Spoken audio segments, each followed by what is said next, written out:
If you were to get a feel for the social climate over the last 10 years, you'd probably say it's felt a bit heated at times. Lots of combative ideas have resonated across the culture, with people arguing about everything from how many genders there are, and what does a female mean? How do you define a female? Someone with female reproductive organs, to whether abortion is a right or a crime. I'm a 16-year-old and I can't have this baby. Think you should keep it? We've seen very passionate public battles of philosophy and principle, in which people in society have been asked to pick a side. It's time to pick a side! We don't have time to waste anymore! We can't even agree on whether or not the Earth is even round anymore. I don't need you to believe me, I'm just here to plant the seed that the grand global conspiracy is that the Earth's flat. At their core, these divides actually celebrate a very important liberty that not all cultures allow: the freedom of speech and the ability to discuss important topics openly. So, in some ways, this divisive time actually celebrates some of our greatest virtues. But this isn't about our personal freedoms. This is about how modern media and politics have oversimplified social issues and presented them in a way that's reminiscent of a professional wrestling feud. If you were to choose any divisive topic that resonates with people today, you would likely identify two contrasting sides of an argument. And when each side is presented in modern media, they tend to be spoken about as polar opposites. There is rarely any acknowledgement of a middle ground or a gray area between these ideas. Let's use the debate about gun control as an example. Whenever there is a public display of violence, a mass shooting for example, this debate takes center stage. And on that stage, two voices emerge. One that says that there are too many guns in the country and we should have stricter rules, and the other that says guns aren't the problem, mental health is the problem, Americans have a right to own a gun, and we need guns to prevent a tyrannical government. You're lying to these viewers and trying to promote your agenda, and you're wrong. And I did not disturb you, John. Let me finish. This becomes simplified even further into a basic pro-gun versus anti-gun debate, which then gets adopted by political parties. People who support the freedom of guns usually stand with the conservatives, and subsequently the Republicans, and people who support gun control tend to stand with the liberals, and therefore the Democrats. In actuality, if people were to be objective, could it be fair to say that maybe the country has more guns than it needs? Probably. Could it also be fair to say that mental health is a contributing factor to violence in America?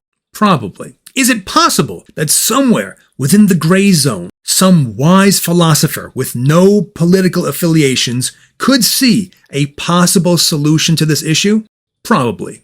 But that doesn't happen because the culture won't allow it.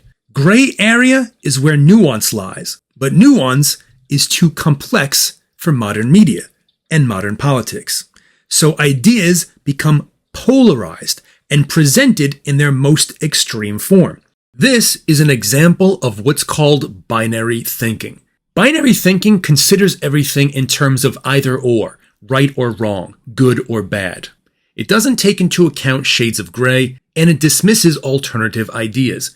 Everything becomes a simple choice of two options. The alternative to this is what's known as spectrum thinking.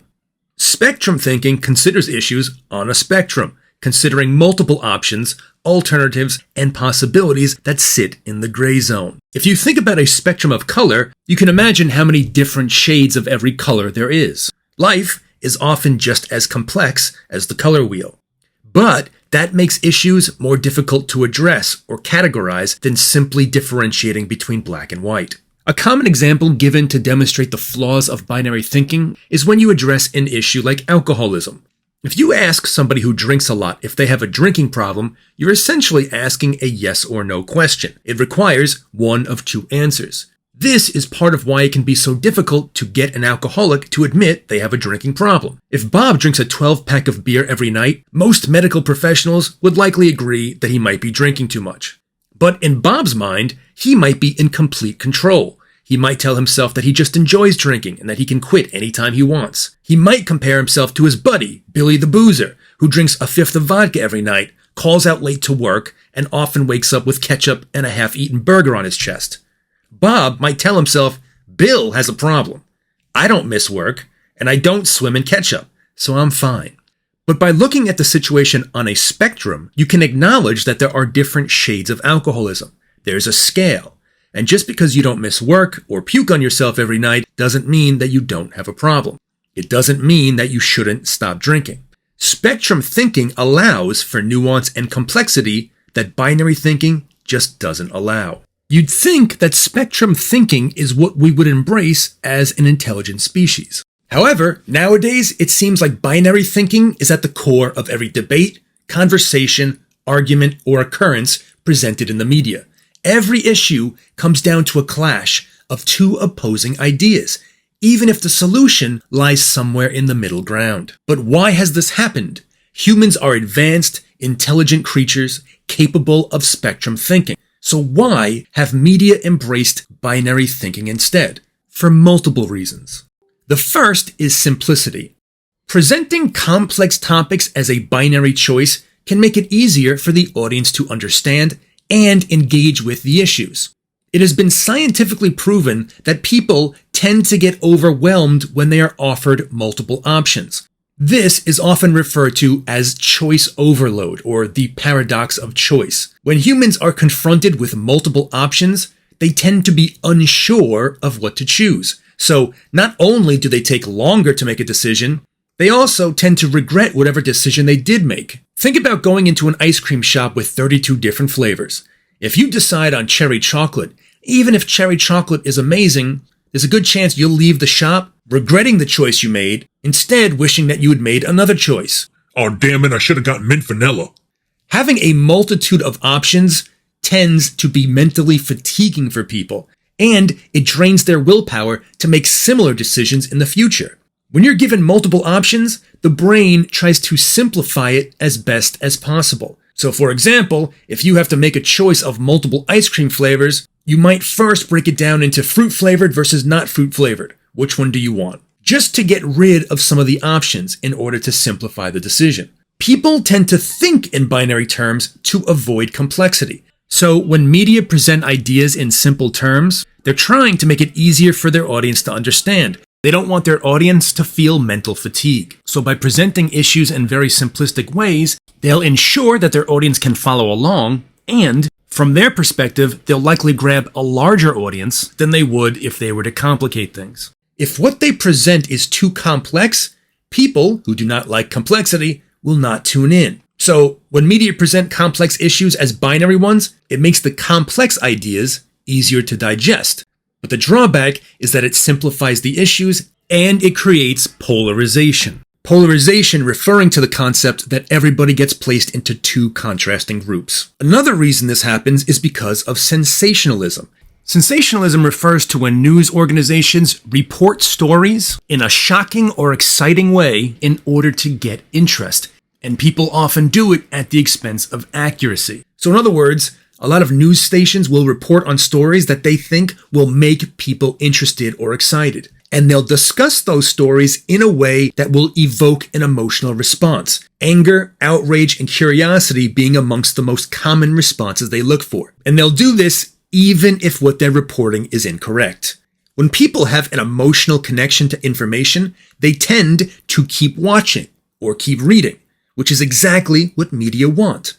By presenting complex issues as binary choices, it creates two sides, one of which they can present as the good guy or the good side, and the other side then of course becomes the bad guy or the bad side. And this creates conflict and drama. So rather than focus on being objective news reporters, they become more like storytellers who are trying to entertain and engage an audience. As a result, society has become a this or that culture, in which people are consistently defined by their pick of two options. Complex ideas are presented in as simple a way as possible, and then people are expected to make a pick. So to go back to the gun control example, rather than talk about all the important distinctions that should be addressed when exploring complex ideas like the Second Amendment and what it means to thrive as an armed culture, that argument gets broken down into two simple opposites. Me likey gun versus me no likey gun. And everybody in society is supposed to place themselves into one of these two groups. Nowadays, this polarization is happening with everything. But to understand why that's happening, you have to look at America's political scene, which embodies the idea of choosing between two options. There are numerous political parties operating at any given time in the US, all with their own blend of ideas and ideologies. Some have gained some national attention, like the Green Party and the Libertarian Party. Others, like the Pirate Party or the People's Party, not as much. But few of them have any representation or clout within the political sphere. And, at the end of the day, there are only two nationally recognized parties that ever have a shot of leading the country: Republicans and Democrats. And why is that? Multiple reasons. The first is because third parties lack funding because people assume they'll lose, so they don't want to contribute money to a lost campaign. Makes sense? Another reason is because it's difficult for third parties to build traction, especially because they're never invited to participate in the televised debates. Those debates are sponsored by an organization called the Commission on Presidential Debates, which is a bipartisan organization made up of Republicans and Democrats. So clearly, they have an incentive to discourage third-party candidates from participating, since that third-party candidate may cut into their candidate's votes. To make a comparison, imagine you and your sister are debating over where to go on the family vacation. You want to go to Italy, and she wants to go to Japan. Well, as long as you two are the only ones participating in the debate, it means that one of those two options will be chosen. But if you invite your cousin to participate, good old dorky Daniel, and he wants to go to Timbuktu, even if he has no shot of winning, you still don't want him to take votes away from you. You don't want people who would normally vote for Italy to waste their votes on Timbuktu. So, why invite him? Thus, the Commission on Presidential Debates sets very high standards for candidates to even get invited to the debate. The candidates need at least 15% of support across multiple different polls to be invited. And that is very difficult to do when the country has already been led to believe that there are only two true options and everybody else has no shot of winning. Which leads us to the other reason why third-party candidates rarely build much momentum. It's based in a theory called Duverger's Law, which states that when multiple groups are competing in a winner-take-all contest, in other words, one in which there's only one winner and everybody else loses, like in the US presidential election, then you always eventually end up with only two parties, because people tend to consolidate their power.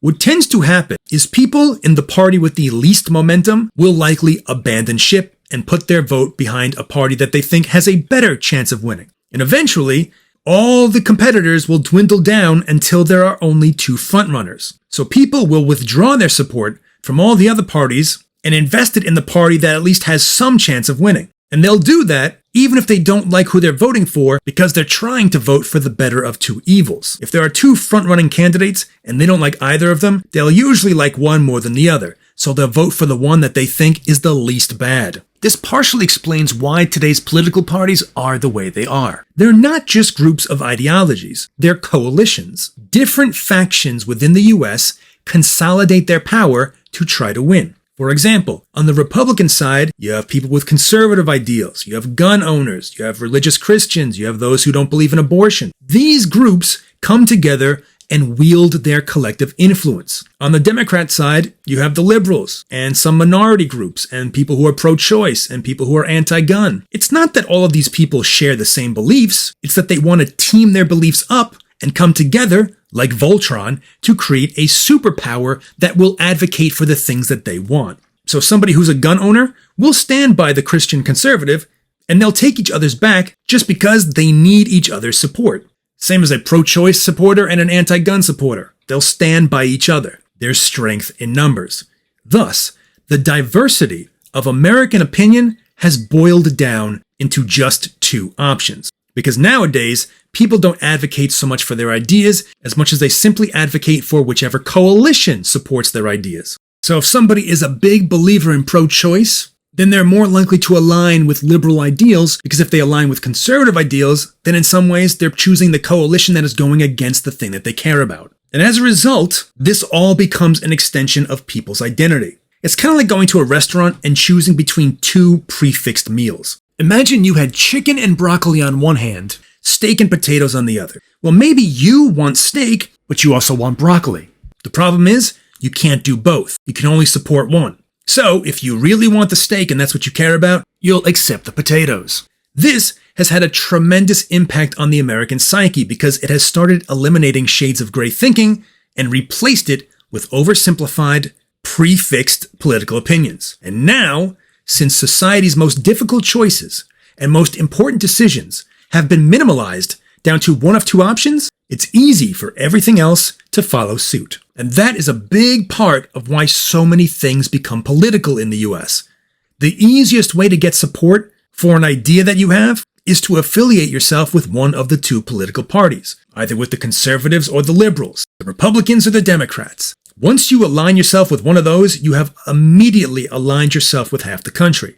That is why the COVID pandemic became so political in the US, but was dealt with more solidarity in a lot of other countries. Getting the vaccine became aligned with the idea of being forced to get the vaccine, which connected in people's minds with the fear of government taking away personal rights, which aligned with the idea that the government should be limited, which aligned with conservative ideals, which then aligned with Republicans. So Republicans spoke out against the vaccine. I never told anyone to get a vaccine. So it's clear we can't vaccinate our way out of this. COVID-19 now is about Marxism. This is the broader purpose of the left. Most people are going along with this because they're afraid. A few brave souls are not. The science shows the vaccine will not necessarily protect you. It's not protecting many people.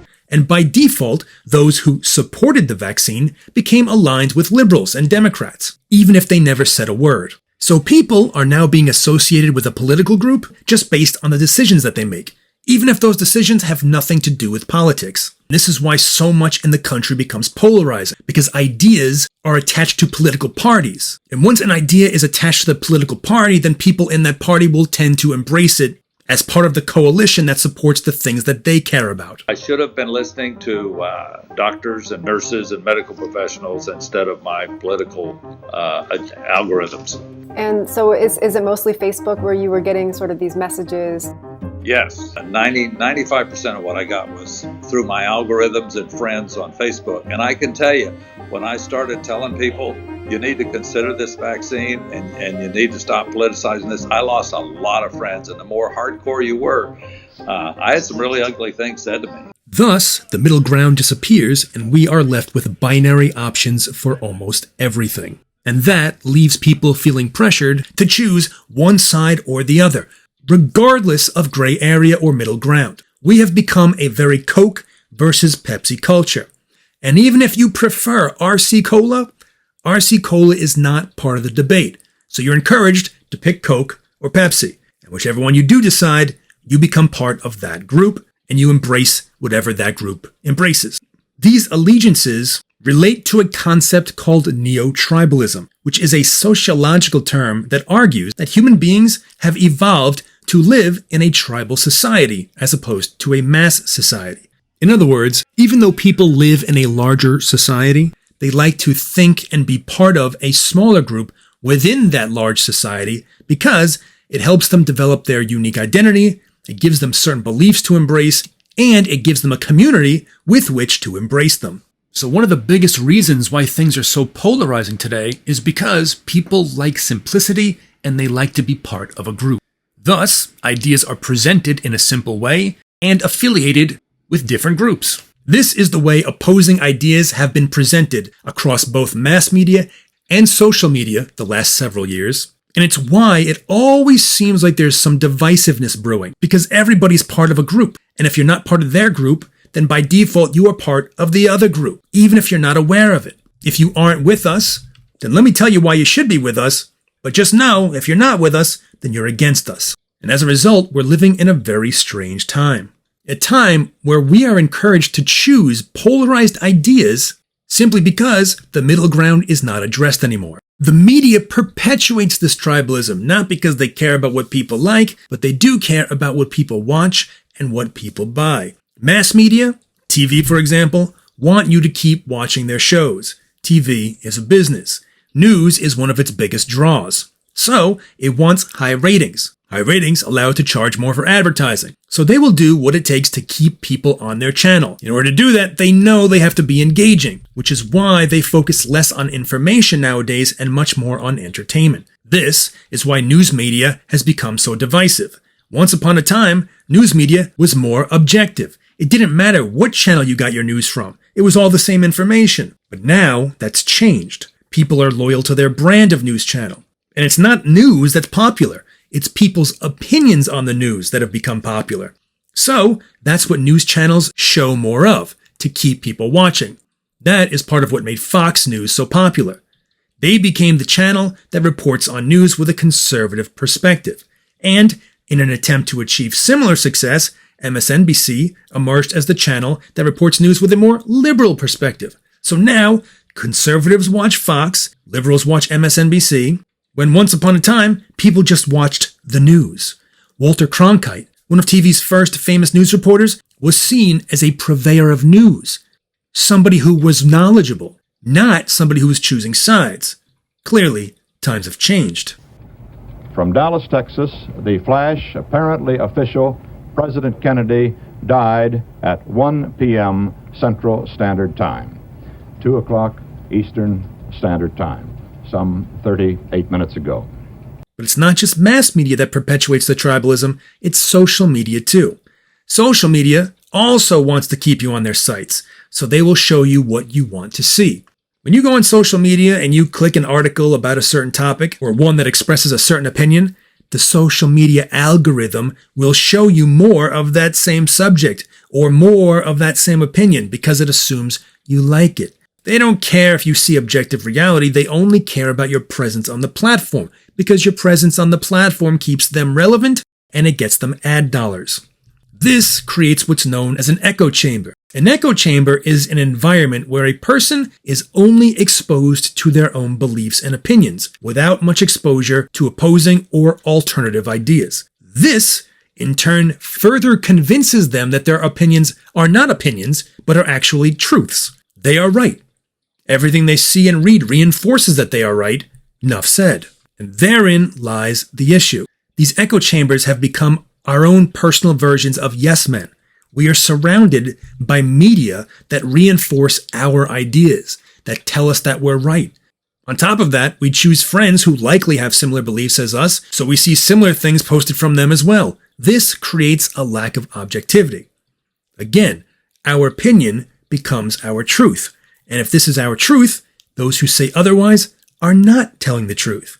Meanwhile, those people with different opinions are living in their own echo chambers, where everything they think is being reinforced and is being supported, so that they believe they're right, and their opinion becomes their truth, and that creates oversimplified conflict. It's almost as if culture has become a series of professional wrestling feuds, unfolding before us, not in a ring, but in real life. But to truly understand that analogy, the idea that we're living in a culture of professional wrestling feuds, we first have to understand the oddly fascinating philosophy behind professional wrestling. Professional wrestling is an incredibly unique form of entertainment, and nowadays it's generally perceived as a mix of drama and athletic choreography. But in simple terms, it's simulated fighting.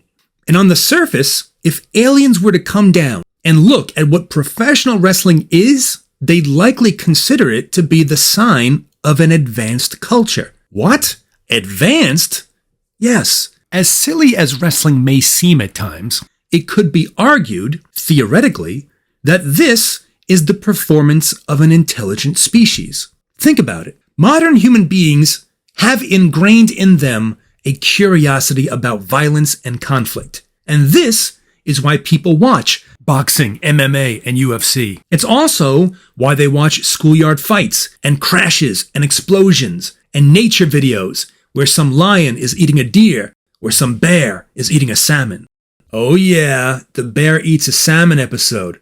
That's the good one. Now, whether you agree with the philosophy of Thomas Hobbes, who says we are fascinated by violence because we are inherently evil, or you agree with the ideas of Jean-Jacques Rousseau, the philosopher who believed that we're not inherently evil, it's just that society corrupts us, which would explain why we're curious about violence, the fact remains the same. Both philosophies seem to agree. At the end, we end up evil. Oh great, spoiler alert.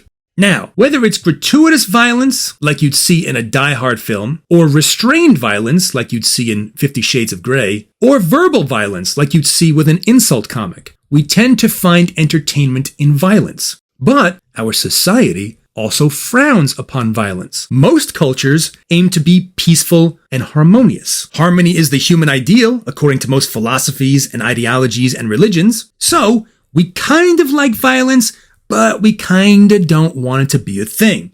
And from that perspective, pro wrestling seems like a pretty advanced form of entertainment. Simulated fighting. It acknowledges that we're interested in violence, one-on-one competition, we're interested in combat, but we also know it's not a good thing. So, pro wrestling seeks to satiate that curiosity in a controlled setting. The audience gets its fix for violence, nobody gets hurt. And sure, some purists and some enthusiasts would argue that wrestling does not satiate people the same way that boxing or MMA do. But it does for some, and it can do so without hurting people, which on paper seems like a pretty evolved form of entertainment. Moving away from violence has been one of the hallmarks of human progression for centuries. That's why we don't have gladiator versus lion fights anymore. So, in some ways, wrestling is very meta. We like violence, we know we shouldn't have it though, so let's just pretend to do it and enjoy that.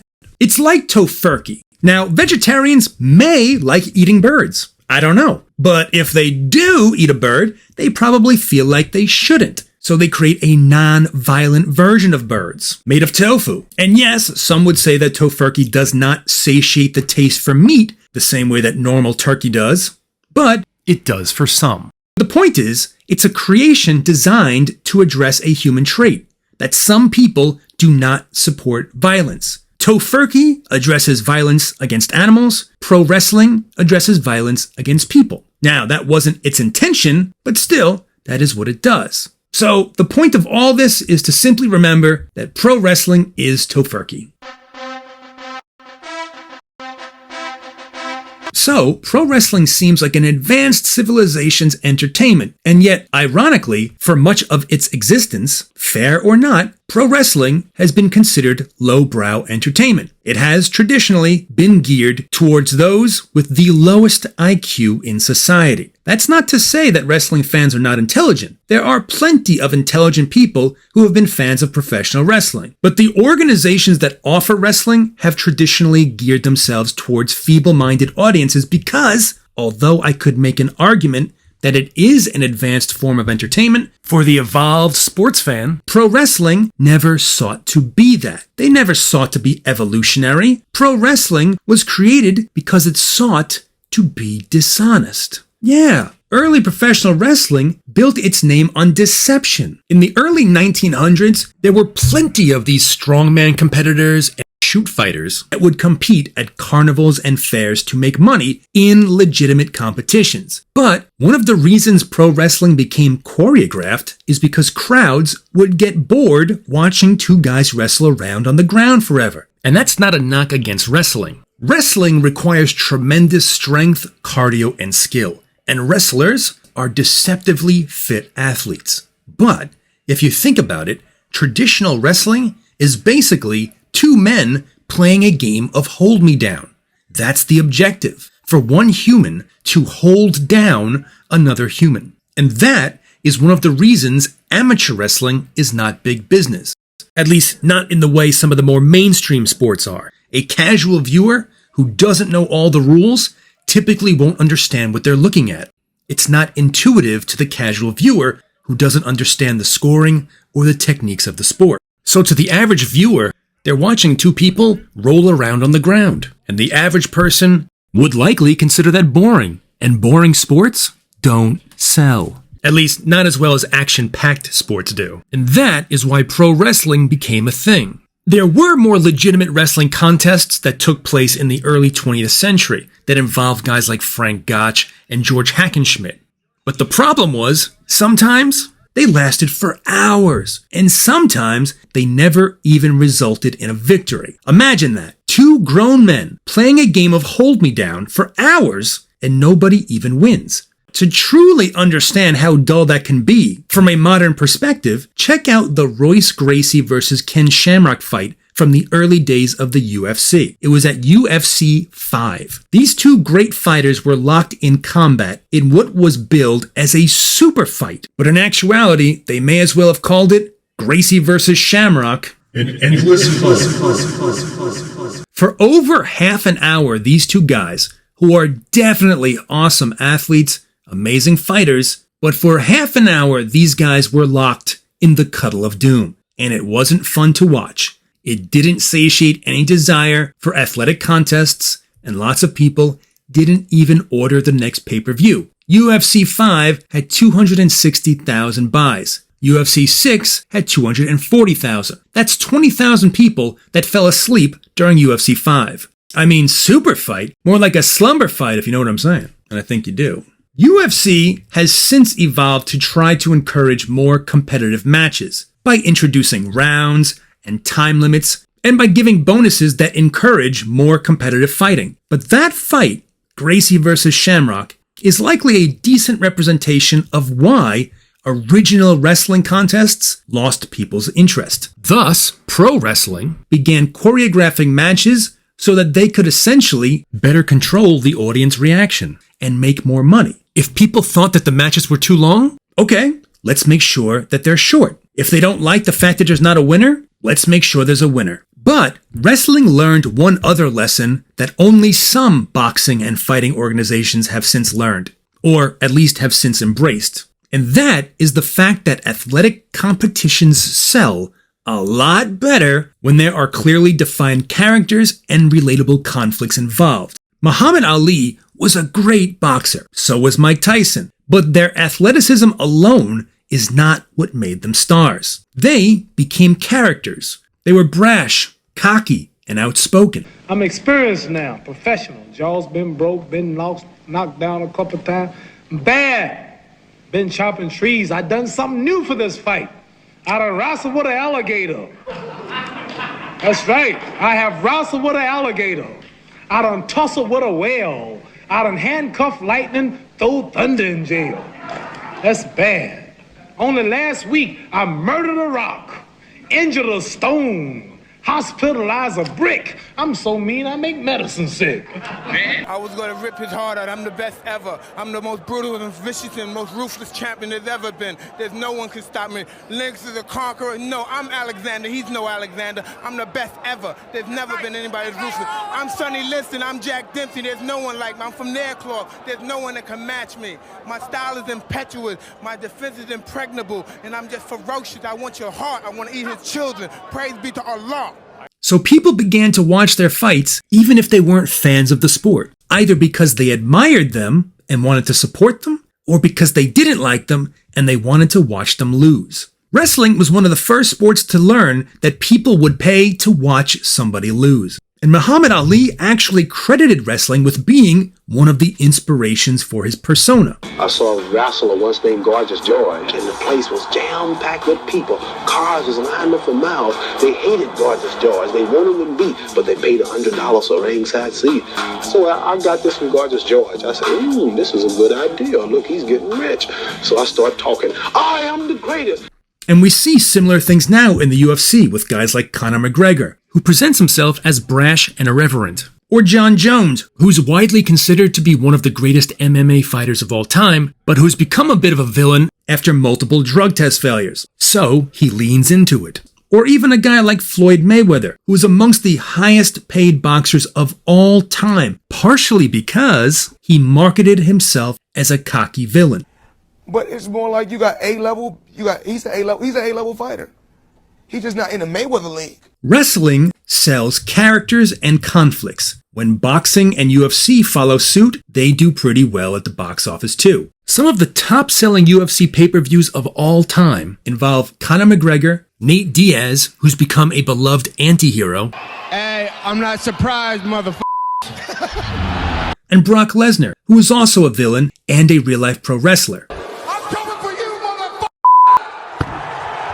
Top boxing pay-per-views also see characters like Mayweather and Tyson at the top. both of whom were amazing boxers but also notorious villains throughout their career. So the question rises, why do these guys sell so well? Because people love drama. They love heroes, they love villains, they love stories. And that's why characters became such a big part of professional wrestling. Wrestling began manipulating audience engagement by creating characters that were designed to be hated and others that were designed to be loved.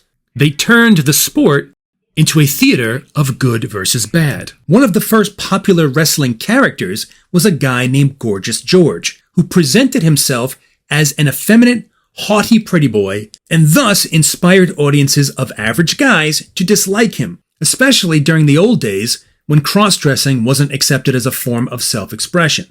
He was an anomaly, and he marketed himself as a villain because of it. Furthermore, he was a villain in an age where TV was still new, so gaudy characters like this weren't common. He was seen in a time where people didn't see different too often.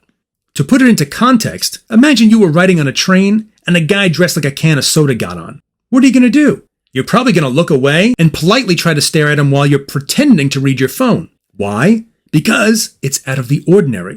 That's the attention that he got too. And he was so good at his character that people loved to hate him. People disliked him so much that they were willing to pay to see him get beat. And he even inspired lots of TV sales as a result. This is a variation of what's commonly known today as hate watching, when people watch something because they enjoy disliking it. But it's not just people's dislike that kept them watching. It was also sensationalism. George was so unique that people wanted to see what he would do next. This phenomenon has since manifested across various media, a notable example being Howard Stern.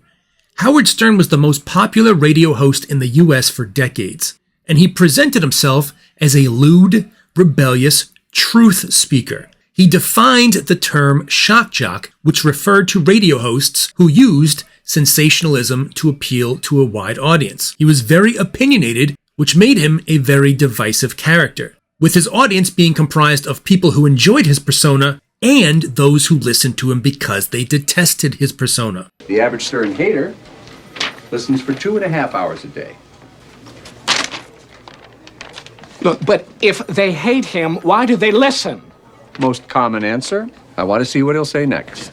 A more modern example of this could be Donald Trump, who is also a very divisive character, but whom people watch, some because they love him, some because they hate him, but many because they just want to see what shocking thing he'll say next. As people like Donald Trump and Howard Stern would learn later, Gorgeous George learned early that by becoming a character, he could use his persona to his advantage. Thus, Gorgeous George relied on a mix of hate watching and sensationalism that exists and still works pretty well even today. The point being, he was so good at being a bad guy that he made anyone who fought him a good guy by default. And that made money. So wrestling became a very black and white sport. It focused on the good versus the evil. Rarely did good guys fight each other or bad guys fight each other. It presented many of its matches as a battle between good and bad because these were very easy concepts to understand, and this engaged the audience more. It made the stories super easy to follow. The audience knew who it was supposed to root for, who it was supposed to boo, and it would follow the script it was given. They'd cheer the good guy, they'd boo the bad guy, and this kept people watching at the time. But wrestling suffers from the same thing news media suffer from, a complete lack of regard for its audience. Even though wrestling started off by trying to appeal to more naive audiences, like people who they could trick into thinking the contests were real, it eventually grew popular enough to enter the mainstream. Vincent McMahon, the most famous wrestling promoter in history, and the man who turned WWE into a billion-dollar company, eventually admitted that wrestling was scripted. After decades of denial, he was the man who came out and acknowledged wrestling was not actually a competitive sport. Well, you know, wrestling is fake, though, right? No. Where the hell are you been?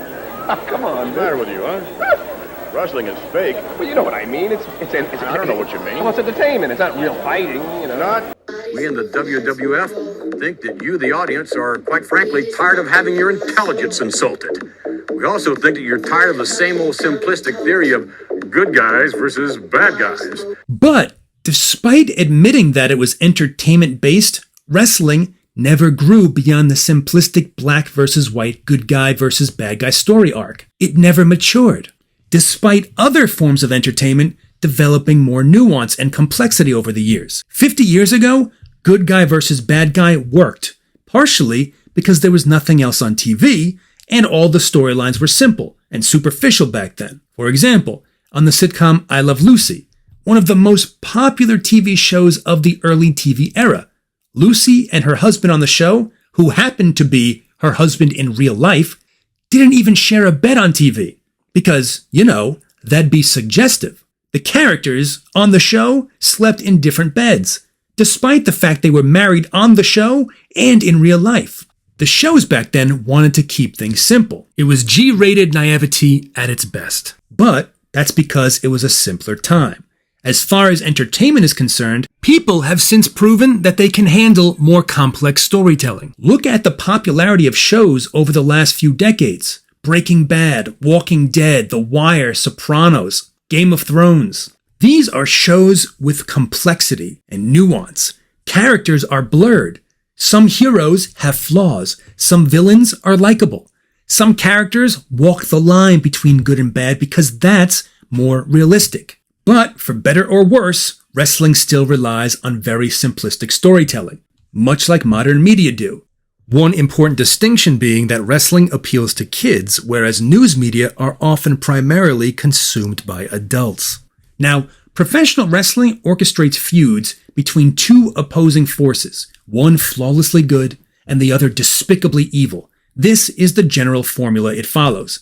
The characters are usually flat, the conflicts are usually unsophisticated, and the audience is encouraged on how to behave, who to cheer, who to boo, and when to do it. Despite the fact that wrestling could become more highbrow, it chooses not to. This is exactly what we're seeing in modern media today. The way media presents information also encourages us to align with certain groups. Then, depending on the media we watch, our group is typically presented as the good guys, and any opposing group is presented as the common enemy, or the bad guy.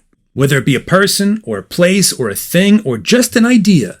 This is what modern media present, and then the pro wrestling narrative plays out, in which you and your group are the good guys who are doing the right thing, and those with opposing ideas, they're the bad guys. They're always wrong, and they are deeply, possibly irrevocably, flawed. There is no grayscale. It's very simplistic. This has become our reality. And if you want proof, I'll show you.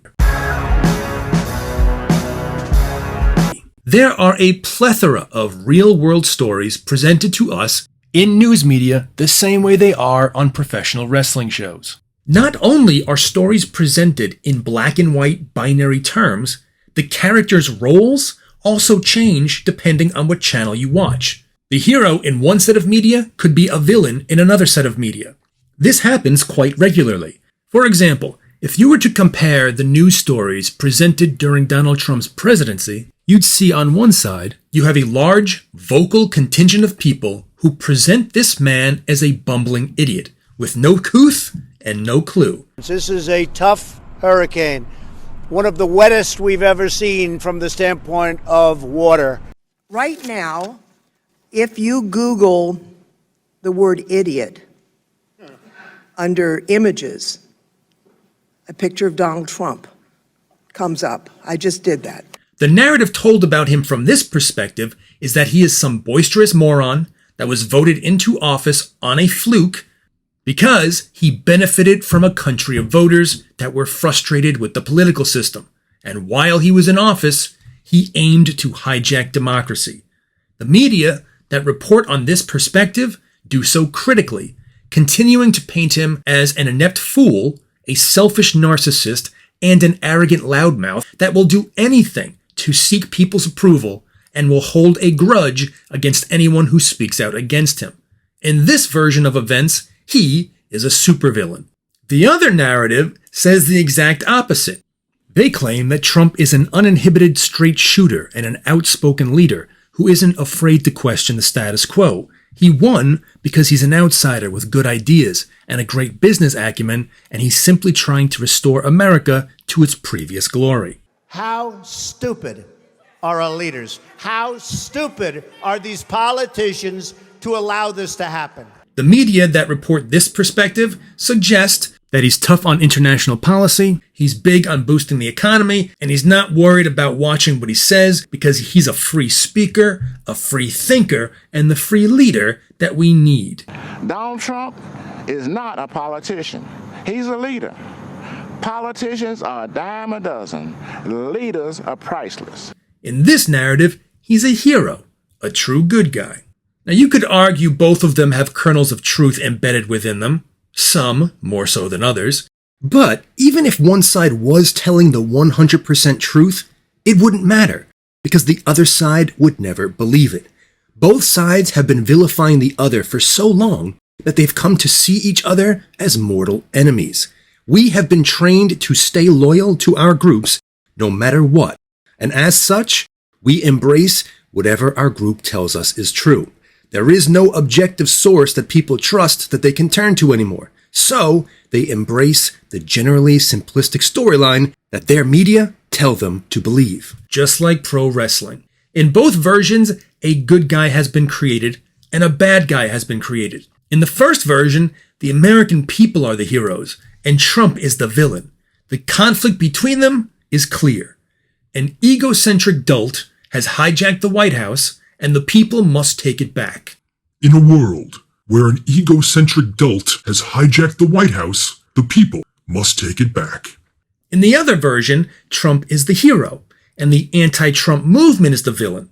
Trump is the strong leader trying to prevail against an onslaught of people bad-mouthing him because they're afraid of how great he can make America again. In a world where a strong leader has to prevail against a bunch of people bad-mouthing him, a rebellious gunslinger must make America great again. There are no shades of gray or nuance. This is just simple storytelling. You want another example? Look at how the Black Lives Matter movement was covered.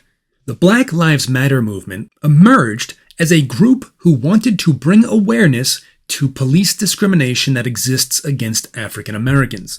It was a direct response to multiple incidents where police responded to a situation by using unreasonable force. The goal of the movement was to punish police who abuse power, rid them from the ranks of the police force, and reward good, fair police who could serve as support for better trained officers. Furthermore, they wanted to raise awareness of this problem in hopes of getting additional support to make that goal happen. But some news media then ran with an opposing movement known as the All Lives Matter movement, which suggested that Black Lives Matter was being too exclusive. The All Lives Matter movement argued that by saying Black Lives Matter, they were ignoring other racial groups who may also face similar situations of unfair treatment or brutality. But the All Lives Matter movement wasn't actually a movement at all. It was just a response, a criticism, not of the Black Lives Matter movement itself, but more so of the language they chose to use. The media crafted a feud between people based upon pure semantics. At their core, these two groups seemed to agree. People should not be treated unfairly by police, or anyone else in power for that matter. Black Lives Matter and All Lives Matter protesters are marching through this neighborhood in Lodi. There's a heavy police presence behind me. You can see they're making sure that everybody stays safe. But the media didn't really explore how police brutality could be stopped against anybody. They just hosted these battles of semantics where people would argue, do Black Lives Matter or do all lives matter? Do Black Lives Matter or do all lives matter? Black Lives Matter. Black Lives Matter. Every life in this country matters. This was an actual conversation that happened on multiple media shows. Now, perhaps the most ironic part about this feud is that if the Black Lives Matter movement simply added the word to their slogan, Black Lives Matter 2, it would explicitly suggest that other lives matter, and it would undermine the primary critique all lives matter stood for. That is how flimsy this feud was. But as ridiculous as this argument may seem, it did cause people to react emotionally. You're being racist. Why are we Why aren't we having all lives matter? Please. You can even see here when former Vice President Mike Pence refuses to even say the term Black Lives Matter because that's how simple-minded the media is treating the American public. One thing protesters would like to hear is leaders say Black Lives Matter. You won't say that. Why? People are afraid that by just muttering the phrase, you might be associated with picking the side that your group doesn't support. So you won't say Black Lives Matter? John, I really believe that all lives matter. Okay. Now, you'd think that this was absolutely ridiculous and that American people wouldn't be so reactive. But here you can see that we actually are being trained to be that reactive. Here, Maryland Governor Martin O'Malley, who supports the Black Lives Matter movement, simply points out that all lives matter, including black lives. But by simply using that term, all lives matter, he elicited anger from the crowd. Every life matters, and that is why this issue is so important. Black lives matter, white lives matter, all lives matter. At this point, people aren't even listening to the substance of what people say anymore. They're being trained to respond to sound bites. And this goes to show how media operate. They manufactured this dispute between two groups that seem to agree with each other. And instead of identifying that the two groups seem to agree on the core premise, they instead focused on the divide, a divide that they essentially popularized by introducing it in the mass media to the American psyche. And like everything else, this eventually became political, with the liberal, more democratic voters supporting the Black Lives Matter movement, and the conservative, more Republican voters supporting the All Lives Matter movement, despite there not really being much of a disagreement that existed. We're out here because black people need to stop dying. You're right. People need to stop You're dying. right. And white people need to stop dying too. Everybody needs to stop dying. Now, it should be said that some would argue that the All Lives Matter movement was just a euphemistic way to support a racial divide. But even if you wanted to interpret the All Lives Matter movement as a racist movement, it still supports the same premise. The media will consistently play out the pro-wrestling script. It'll embrace anything that divides people and present their side as the hero and the opposing side as the villain. If you were to take both of these groups at face value, on one side, the Black Lives Matter movement was presented as the heroes, and anyone who allows for police brutality were the villains. And the conflict is where fair-minded people needed to make improvements in society to the various wings of the justice system. On the other side, the All Lives Matter movement were presented as the hero, the Black Lives Matter movement were presented as the villains, and the conflict was that the Black Lives Matter movement was not being inclusive enough. This is a great example of how media seek to separate people rather than unify them. A complete divide was manufactured, hyperbolized, and crafted into a superficial feud between two groups that actually agreed on the same premise. That premise being that all lives, including black lives, should be treated respectfully. This feud was instead used to further feed today's bizarre social polarization. And once again, we wound up with two opposing groups that saw each other as the enemy. If you want one more example, look at how the COVID-19 epidemic story was told. Here you had an information war between two groups of media. The first were those acting as if this was the zombie apocalypse. Now, while some of these media didn't directly tell people that they needed to snort Lysol or wear a hazmat suit, they definitely led with a fearful narrative. People were encouraged to disinfect their vegetables, stay far away from friends and family, remain locked up because anybody outside could have the disease, and, of course, stockpile goods. Lots and lots of goods, especially toilet paper for some reason. But as they were presenting this story, they would then follow up with statistics that would say the mortality rate was 1 to 2%, which, although very high, to some people could sound extremely low, because it's basically telling people that 98 or 99 people out of 100 survive. So even though statistically, if 2% of the American population died, that would be 6 or 7 million people, which is incredibly disastrous. To the layman, the average person, if you tell them they have a 99% survival rate, naive or not, a lot of them will shrug their shoulders and say, this doesn't sound dangerous to me. In addition to that, stories of people getting COVID and being asymptomatic began popping up. So, some people started to think that the media was exaggerating the danger of the virus. Some news outlets, primarily conservative ones, began catering to this audience. At first by downplaying COVID and claiming that the country's response was overblown. Then eventually that graduated into full-on politics, as those media argued that the liberal media were using COVID to attack Trump, tarnish his presidency, and subsequently use it as a reason to attack Republican leadership. If you've ever had a question whether the mainstream media distorts, whips up, throws things out of focus, or has an agenda, especially when it comes to the Trump administration, look no further than coronavirus. If you listen to the mainstream media, it's time to buy the family burial plot, visit the cemetery where the dirt is definitely cleaner than your kitchen counter or your bathroom handles. This intensified during the lockdown because the lockdown itself was divisive.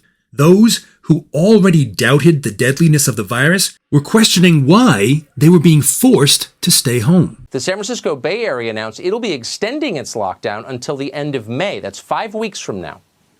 What is the scientific justification for doing that? They didn't tell us because there is none. This strengthened the divide between the two sides, which deepened even further when the vaccines were released. When the vaccine was released, there was talk about whether or not vaccines would be mandated. And that talking point, that suggestion, created additional conflict.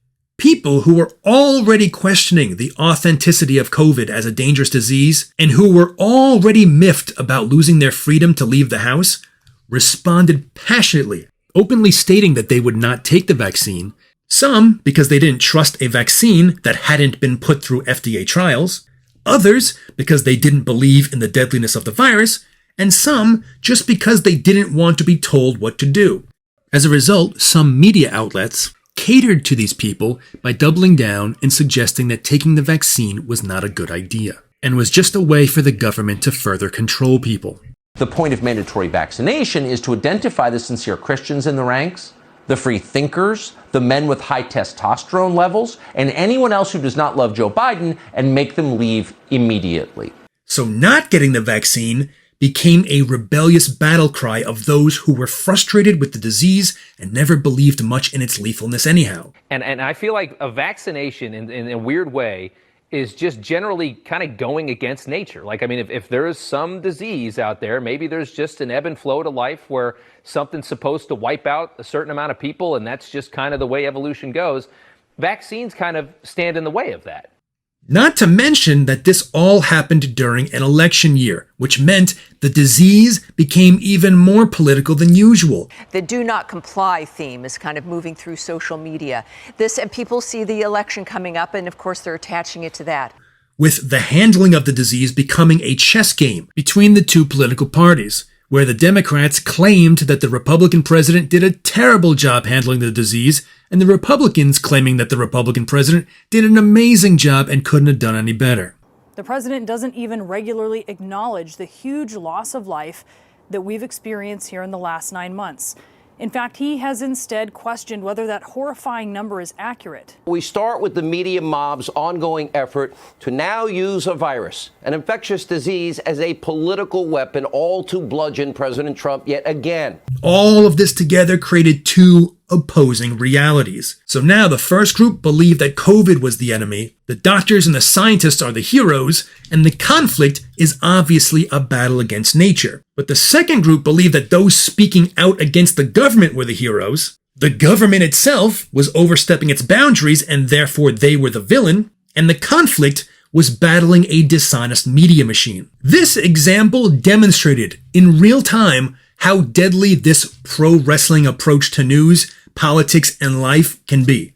For the average person, it often wasn't clear what was true and what wasn't, and that fueled both extremes, as it usually does. Identifying what's true and what's not becomes more and more complicated when you have two groups spinning narratives about topics that the average person doesn't fully grasp or just can't easily verify in real time. And that brings us to the modern media machine.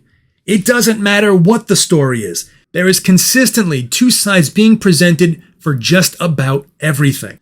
It's becoming more and more common for people to be told what their group believes, and subsequently, the implicit expectation is that we as individuals are also supposed to support whatever our group supports. You can even see this happening now with the conflict in Gaza, where a very complex situation is being turned into a simple pro-Israel versus pro-Palestine storyline, where each group has adopted one side as their good guy.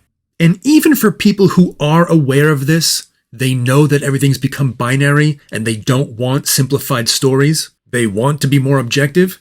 It's very difficult for them to find out what's real and what's not, especially because people are busy living their lives and they don't have time to do deep research on every topic in hopes of putting all the pieces together. I mean, that's why news media are supposed to exist.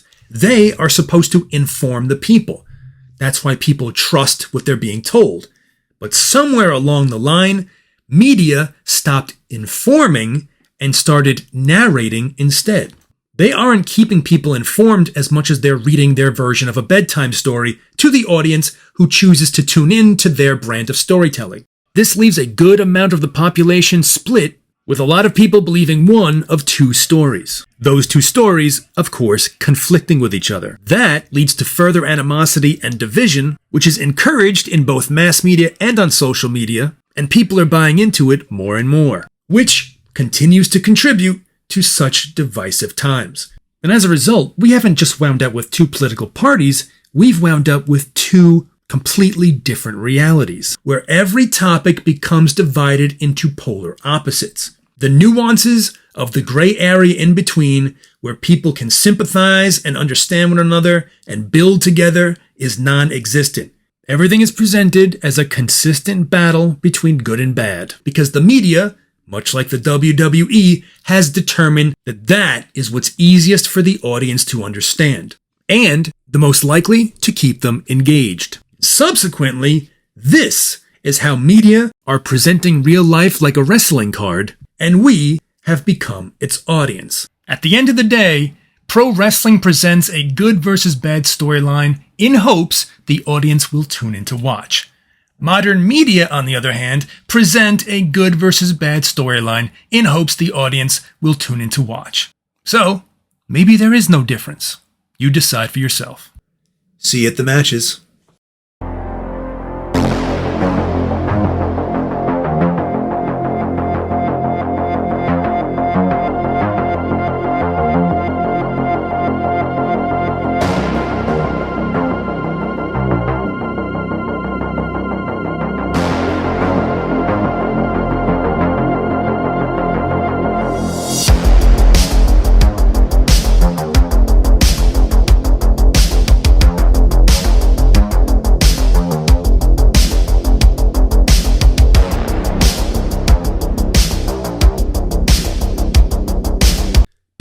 Hey, subscribe if you liked the video.